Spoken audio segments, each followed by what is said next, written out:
Every few decades, the global economy collapses in almost the exact same way, and every time, ordinary people are told nobody could have seen it coming.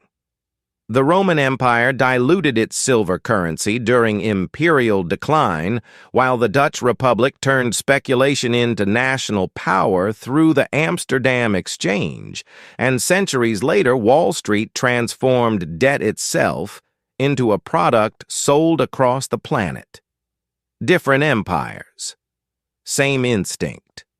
In 2008, more than 8 million Americans lost their jobs, while roughly 10 million families faced foreclosure proceedings or serious mortgage delinquency during the financial crisis. Entire neighborhoods emptied beneath glowing bank towers that survived the collapse. Overnight. Not the headline version of economic crisis. Not just incompetence, greed, or a reckless decision. Something structural.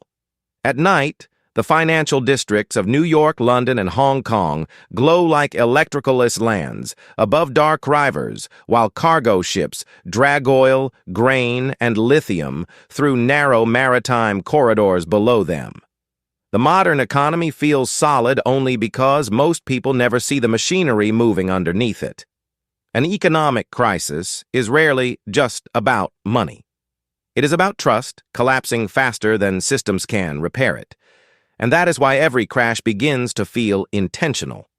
The ancient world feared droughts, invasions, and plague because collapse arrived visibly thin.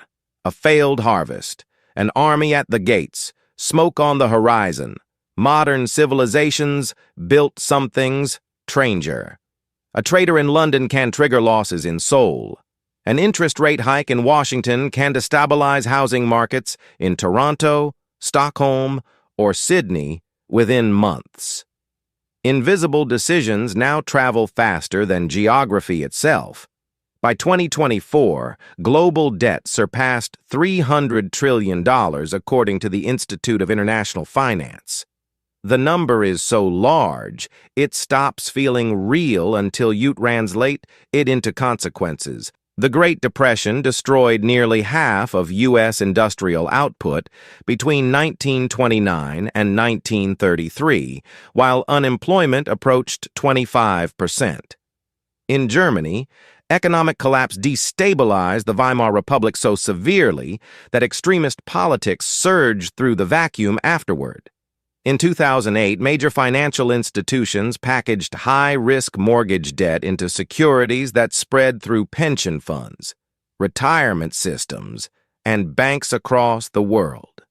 Rating agencies labeled many of them safe. When the housing market cracked, the shock traveled globally within weeks. Nearly one-fifth of global oil consumption passes through the Strait of Hormuz, according to the U.S. Energy Information Administration, a narrow corridor bordered by Iran and Oman. At night, container terminals glow orange beside black water while cranes stack steel containers like artificial skylines stretching into fog. Grain from Ukraine, electronics from Shenzhen, copper from Chile, fertilizer from Morocco, rare earth minerals from Inner Mongolia. The global economy breathes through these places. But what happens when one corridor closes? The COVID-19 pandemic exposed how little redundancy actually exists inside the system. Factory shutdowns in Asia triggered shortages across Europe and North America within months. Shipping prices exploded. Microchip shortages disrupted automobile production globally.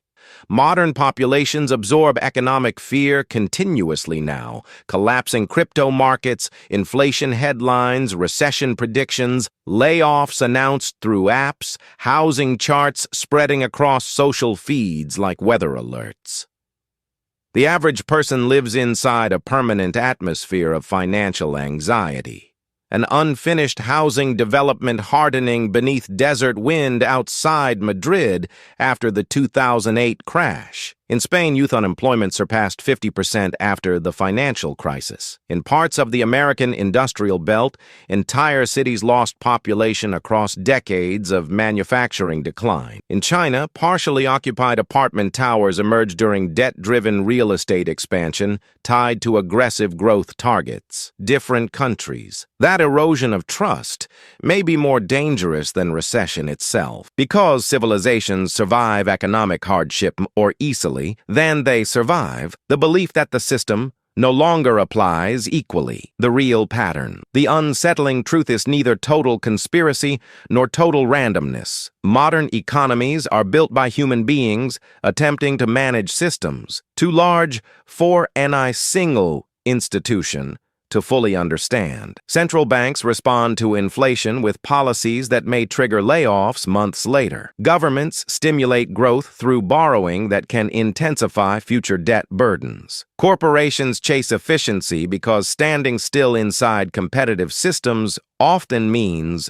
collapse. Everyone reacts to pressure already in motion. The result resembles design without designer. Like medieval cities expanding layer by layer across centuries, financial systems accumulate structures built by empires, banks, corporations, shipping networks, energy producers, and political alliances that no longer remember why certain mechanisms were created originally. Yet, those mechanisms continue shaping billions of lives. That is what makes economic crises feel planned. Not because a hidden room secretly controls every collapse, but because ordinary people can sense the existence of invisible architecture governing their survival while remaining too vast, technical, and interconnected to confront directly. The machine is real. The incentives are real. The fragility is real. And each generation inherits systems designed for growth during stable years, but tested only when pressure finally arrives. Cargo ships still crossing dark oceans beneath satellite-guided routes, while financial markets prepare to open again in Tokyo, London, and New York. Oil futures will rise before sunrise. Wheat contracts will change hands before breakfast. Interest rate decisions made in quiet rooms will shift pressure across entire continents. Most people will never see the machinery directly. They will only feel its weather, a rent increase, a layoff notice, a mortgage approved too easily during the years when confidence feels endless. Civilizations have always built systems larger than the humans living inside them. Aqueducts, empires, trade routes, financial networks. Then they spend generations discovering how fragile those systems become once growth slows and trust begins to fracture. And somewhere beyond the next boom, another crisis is already gathering, beneath the surface.